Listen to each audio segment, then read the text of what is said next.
Oke, Pak Huda, ya, gimana? Anda sependapat nggak dengan Majelis Ulama Indonesia bahwa tidak boleh memungut PBB berulang-ulang tiap tahun? Ya, sebenarnya gini, kalau kita lihat kan disampaikan oleh MUI itu bahwa ada bumi dan bangunan yang dia berpenghuni, ya. Berpenghuni itu tidak layak digunakan untuk pajak berulang. Ya. Nah, memang definisinya yang harus ditekankan. Berpenghuni itu seperti apa? Kalau begitu, kita tanya dulu deh sumbernya. Halo Pak Naim, Majelis Ulama Indonesia.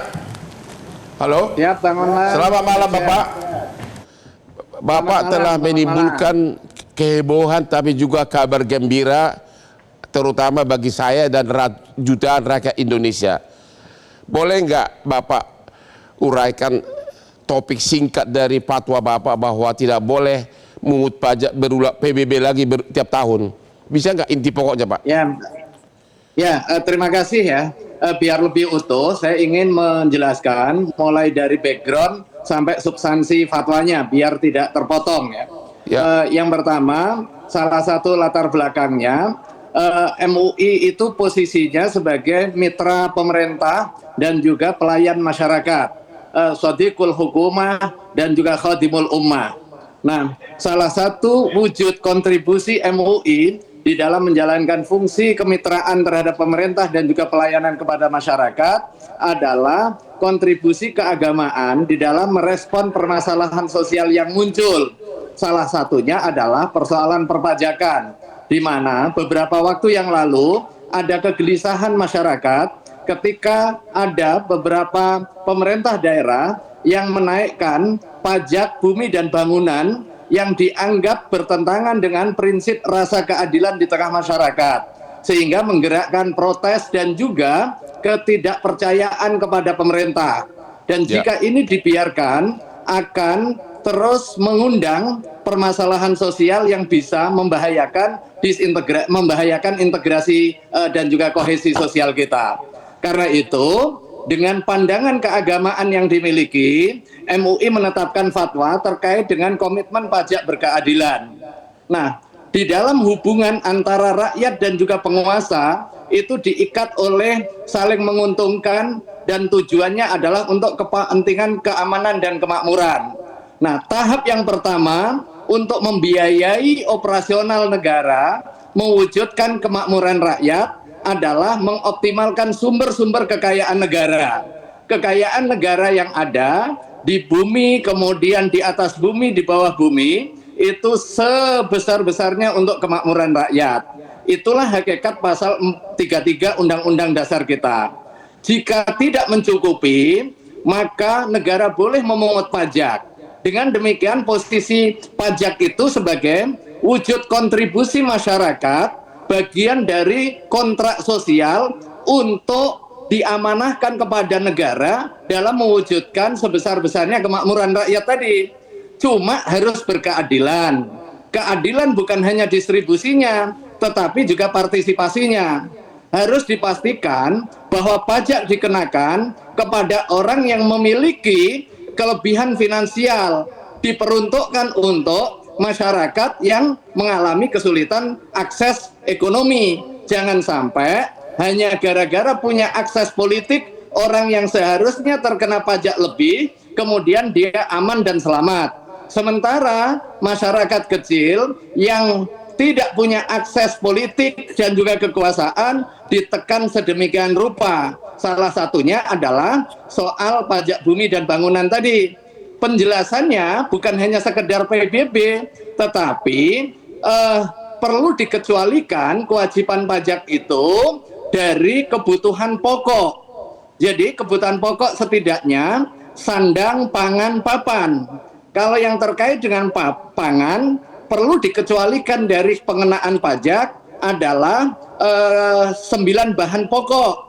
Nah, kami mengapresiasi pemerintah juga mengeksklud 9 bahan pokok ini dari pajak pertambahan nilai. Akan tetapi faktanya di lapangan itu masih ada pungutan-pungutan terkait dengan pangan ini. Nah, yang kedua papan. tempat tinggal sekalipun mungkin NJOP-nya tinggi, tetapi dia tidak produktif dan juga tidak potensial produktif. Maka menjadi aneh jika rumah yang ditinggali, jadi rumah huni itu adalah rumah yang ditinggali. Beda halnya seperti rumahnya Bang Hotman yang punya banyak rumah, ya harus dipajakin gitu. Tetapi kalau rumah yang ditinggalin, dia secara potensial tidak produktif. Kalau seandainya itu dipajakin tiap tahun, dia akan terus berkurang, padahal secara potensial memang tidak diproduktifkan. Dan jika itu terus berlanjut, akhirnya nanti banyak orang terusir dari rumahnya karena apa? Karena beban pajak yang tinggi, dan itu faktual sudah terjadi. Nah, beban pajak itu harus dikenakan kepada orang yang memiliki kelebihan finansial dari kebutuhan pokoknya. Nah, fatwa menawarkan ada PTKP dalam konteks penghasilan. PTKP-nya ekuivalen dengan kewajiban zakat, yaitu minimal 85 gram emas. Jika di bawah itu bagian dari penghasilan tak kena pajak. Dan alhamdulillah, kabar baiknya ini Pak Hotman, fatwa ini sebelum dirumuskan dan juga dibahas, kami sudah mendengar dari Ditjen Pajak mengenai postur keuangan negara, sumbernya dari mana. Ternyata 80% itu sumbernya dari pajak. Fatwa ini mendorong optimasi sumber pendapatan negara di luar pajak yang secara potensial masih sangat mungkin dioptimalkan. Karena 80% sumber itu dari pajak, maka warga negara khususnya masyarakat muslim wajib untuk membayar pajak dengan syarat pajak yang dikenakan itu harus berkeadilan. Saya kira solusi keagamaan ini juga bermanfaat untuk mengakselerasi perolehan pajak bagi negara guna mewujudkan pembangunan nasional kita yang menjadi salah satu sumber utamanya dari pajak. Saya kira ini poin pentingnya Bang Hotman. Oke, langsung aja dulu contoh konkret. Berarti setiap orang menurut fatwa MUI kalau punya rumah satu yang ditinggali, berapapun nilainya rumah tersebut, kalau memang itu ditinggali bukan untuk komersil, menurut fatwa MUI tidak boleh dikenakan PBB tiap tahun. Berapapun nilai dengan rumahnya. Kewajiban zakat itu iya Bang Hotman, tetapi batas kewajaran. Tetapi kalau satu orang dia tinggal satu tower 30 lantai, ya tentu tidak. Nah, dalam konteks orang yang berpenghasilan biasa, rumah bisa jadi harganya 100 juta misalnya. Tetapi kalau orang the have, dia punya rumah senilai 1 miliar dan itu patut bagi dia, dan secara faktual dia tidak untuk kepentingan komersial, yaitu dieksklud dari pajak yang berulang. Jadi yang disebutkan di dalam fatwa MUI ini adalah pajak yang berulang, artinya per tahun dan tidak berganda. Sementara hari ini kebijakan perpajakan itu khususnya terkait dengan PBB kan berganda. Pajak pembelian, pajak penjualan, kalau butuh membangun ada pajak pembangunan, setelah itu masih juga dikenakan tiap tahun pajak. Nah, ini kan cara gampang yang nggak butuh mikir untuk memperoleh pendapatan dan tetapi membebani masyarakat. Ini kondisi faktual kita ya. Sementara barang tersebut tidak ditujukan untuk kepentingan produktif. Akhirnya nanti bisa menyebabkan ketidakadilan sosial yang dampaknya adalah mengusir orang dari rumahnya secara pelan-pelan. Ini kondisi faktual kita hari ini.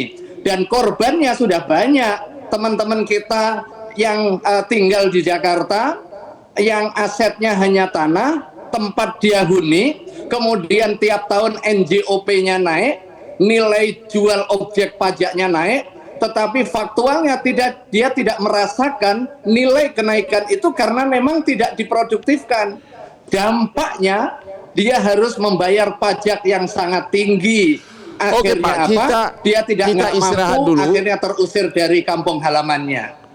Kita istirahat dulu Bapak, jangan kemana-mana dulu. Kita akan tanya lagi lebih detail setelah istirahat berikut ini Pak Niam. Jelajahi cara baru mendapatkan informasi. Download Metro TV Extend sekarang.